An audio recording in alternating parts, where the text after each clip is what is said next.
Mainstream media headlines today are focused on Britain's record national debt, which just surpassed 1 trillion, a figure that can only exponentially increase unless the entire mechanism of government finance is overhauled. The truth, however, is much worse.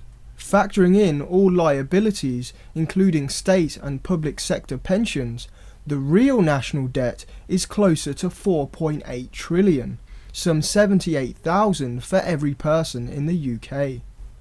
In 2010, the Institute of Economic Affairs urged the government to come clean about the true nature of the debt looming over the next generation.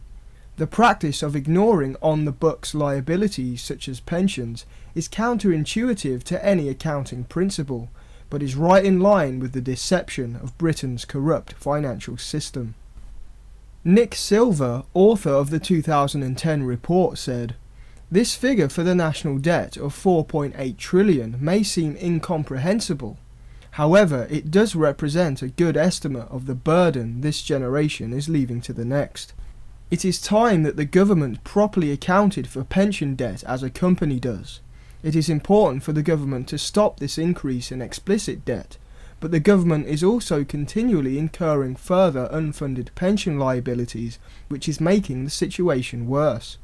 He continues, "Much of the discussion about public spending cuts in the UK is not grounded in reality. The scale of the national debt is substantially worse than acknowledged. Presenting a true picture of the nation's finances should be a key role of the Office for Budget Responsibility. It's easy to pin the blame on Labour for Britain's financial mess, but Cameron and co are still illegally invading countries based on lies, like Libya, still pumping money into expensive and inefficient green bureaucracies, and still handing over our sovereignty to the EU while paying millions a day for the privilege.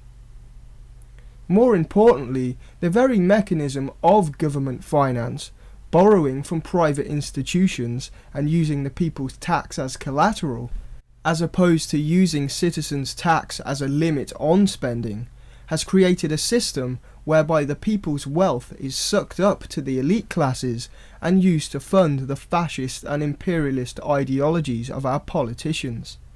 If that's not corrected, there will never be an end to the austerity. Mathematically, it will get worse." For more on this story and today's other main headline, "Magic mushrooms could treat depression, say scientists," please visit the links in the info box or go to wideshut.co.uk.